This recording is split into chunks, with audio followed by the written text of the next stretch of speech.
How much is it this place a night? Like probably 8,000 a night. 8,000 a night? Dude, what a cool house. You have a 20 portfolio property worth 8-figure plus, and you said you spent 30 minutes a week. 30 minutes to an hour a week usually. The biggest cheat code that anybody can do is literally to just go and now the guy's worth $400 million. This Airbnb makes over $1 million a year. But what's even crazier than that is that the owner makes millions of dollars a year passively, running a portfolio of over 20 other properties while only working 30 minutes a week. In this video, we're going to share his exact Airbnb strategy and how anyone can get started even without a lot of money. For the people who don't know you, who is Mark? I'm a lifelong entrepreneur. I've started over 30 companies. Grew up, dirt poor, homeless, dropped out of high school, but really just through like a lot of grit and persistence, I've been able to, been fortunate and achieve a little success along the way. Where are we now? Can you tell us a little bit about where we're at? Yeah. This property as a whole is Millard's Ranch. This right here is kind of a craftsman style home. The special thing about this property, like the inside's nice, but it's the outside that really is what's magical about this place. I'm sure we'll go through and have a lot of fun, maybe do some activities and whatnot along the way. Okay. I'm excited to show you the place. We got pickleball, we have cornhole, soccer, basketball, shuffleboard. The property costs around $2.5 million. That's what we saw in Zillow. Mm-hmm. And then how much does it cost to build out the basketball court? There's a golf course? We're in this property for about 4. So you're saying about $4 million all in, and you're aiming for 10% cash return on the down payment of all those things? 10% return, so 400K. So you want to make 400K profit? Profit. This is a wiffle ball court? Yeah, so this is wiffle ball here. So Can really? we swing? Can we Yeah, absolutely. You're doing a pitch and I'll hit? Yeah.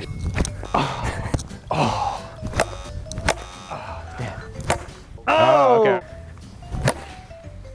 Gone. There we go. Yeah. Home run.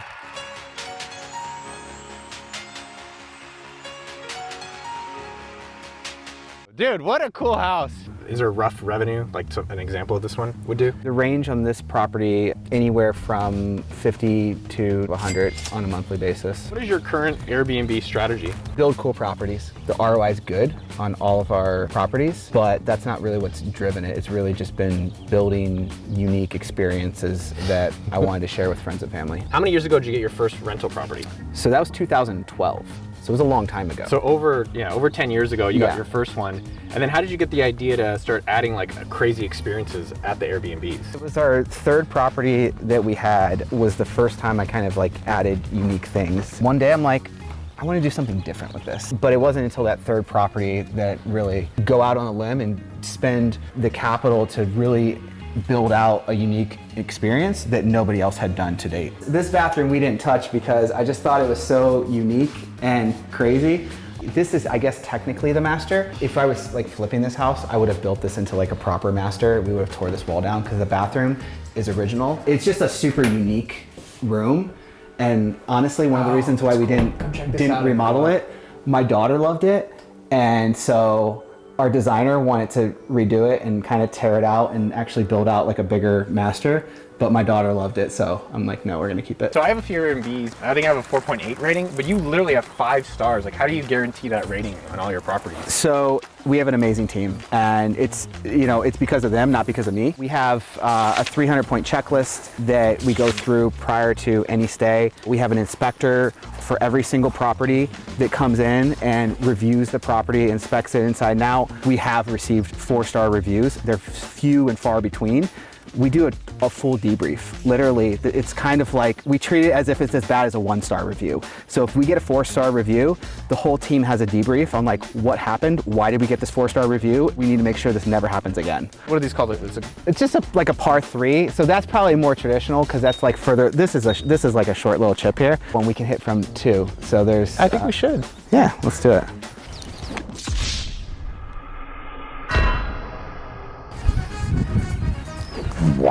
Okay. Yeah. Oh, you were close. I golf like maybe once a year. There we go. Flex. That was pretty good. That was a 5-star I almost shot. made it to the green, so I'll take that as a win. How are you finding these types of properties and looking for them? All right, hold up. We need to fix this. All right, that's better. Thank you to Grammarly for helping us with our subtitles. Many of you know and love Grammarly for spelling and grammar, but they're actually doing so much even more today. As well, they are a generous sponsor of this video, so let's go give them love and support. Check out Grammarly. Grammarly is an AI writing tool that is free to use, so if you are a professional in almost every single industry, they will help you get your writing from start to finish. As a content creator and running a business, I have personally used and promoted Grammarly myself. Here's a few examples of how I think you can be using it too. Brainstorming and outlining taglines for this exact video. Grammarly can get you inspired to take your ideas and turn them into outlines so you're never stuck with your writing. It can help you summarize the emails that you're reading and provide suggestions on how to even reply. So if you have a lot of emails or you want to be sending a lot of emails, this is something that we used it for. I love Grammarly for the revision and polishing that they can help you do in your writing. All right, imagine this. If you need to be wittier, if you need to be funnier, you can ask them to do it and they will help you revise your writing for you. Best of all the features that I've talked about today are free for you to use. And if you want their premium features, they are giving us 20% off. And let's go make sure that they know you heard about it in this video. So go to grammarly.com/Noah Kagan. Giggity. All right, grammarly.com/Noah Kagan. As well, there'll be a link below in the description. Back to the video. How are you finding these types of properties and looking for them? So I have alerts set up on Zillow for kind of the criteria that I'm looking for. My customer is me, and I know that there's other people out there who would enjoy what we're building. This is the playground area. Everywhere where you see like turf, all this stuff, everything's new. And so are you trying to choose places, so one, how big they are, how many amenities you can add? Is it based on like population density? Are you looking at a lot of metrics? Do you have like spreadsheets? So I'll use AirDNA, which is, that's the most common tool in the vacation rental space. And I almost wish that it wasn't around. It's good and it's bad because anybody can go and look at how much are the top properties making. I guess for someone just starting out, what would you be recommending if they're excited about this kind of stuff? If you have a really unique, small property, 1 or 2 bedrooms, but you build it out over the top, like super, super unique. Like the whole place is like just kind of built like Barbie's dream house. So I've seen people do that where they'll take properties that, would normally rent for $150 a night and they'll get $400 a night because they do these like really over the top themes. And then their occupancy, instead of like the competitors who have the average property, will be 50% a night. With a super unique theme property, they might be 80% a night. Let's check out some of the other Airbnb properties that you own.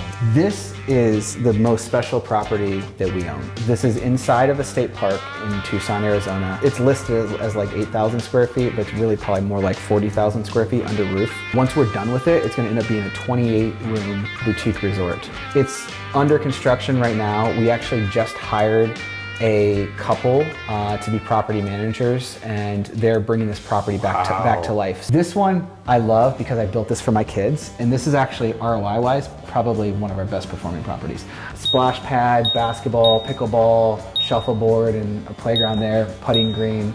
How much did it cost to add all this stuff? That build out was probably about $500,000. This was the first unique property I ever did. What was actually unique with my strategy with that particular property is it was like the cheapest house in Scottsdale that was on an acre. I bought that property for like $600,000. If you were to buy the same comparable property like in more Scottsdale proper, like closer to Old Town, you probably would have paid like 3 times as much for it. So my thesis was on this place was like, if I build something really, really cool that's still in Scottsdale, but not necessarily in the best location of Scottsdale, and I can buy a property at like 1/3 of the price where like the prime location is, if I add all these amenities, I bet you I can make as much money or more as if I paid full price, paid 3 times as much. My thesis played out correctly, and the property actually performed better than properties in town at 3 times the price because it was unique. If you wanted to make $1 million, doing the Airbnb is not the best way to become a millionaire. The biggest cheat code, I believe, that anybody can do that hardly anybody does, as far as if you want to go make your first $1 million and many millions above and beyond that, is literally to just go and work for free for somebody who has what you want in life. Nobody does it, and a lot of people talk about it. Hardly anyone does it. I'm in a group, like a high net worth group with some other successful business owners. And one of the guys in the group, he's probably financially the most successful in the group. He was telling me his backstory. He had nothing, and he found somebody who was successful, and he went to them and he said, I will work for you for free. I will do anything you want for as long as you want me to do, as long as I can learn from you. And the guy said no. And then he came back to him a week later, he followed up, and the guy said no. It took 4 tries until that person said, I'll give you a shot, kid. And now the guy's worth $400 million. Every single person who's mentioned that they've gone and worked for somebody else for free who is already like leaps and bounds above where they were in business, financially, whatever goals they were trying to achieve, all of them are like uber successful now. Two pieces I'm curious about there is, what is your day-to-day look like? Because it sounds like you have a 20 portfolio property worth 8-figure plus, and you said you spend 30 minutes a week dealing with it. Yeah, so 30 minutes to an hour a week usually. My work week is really kind of focused around family right now. Like, how can I be a better dad and a better husband? There's a lot of people who can make a lot of money and they just don't have good lives. There's so many people who are far, far wealthier than I am. At the end of the day, like, more money is not going to move the needle, but more quality time with my family and friends, that's what matters. Big thanks to Mark Jenney for showing us his amazing Airbnb that does over $1 million a year. You can actually check it out for yourself. The link will be below in the description. If you like this video, definitely check out that video right up here to hear Mark's story from going from homeless to having a properties like this, as well as selling RV share for over $100 million. Uncle Noah loves you. You know what to do. Subscribe to the channel if you have not already, and I'll see you out there. Pew pew.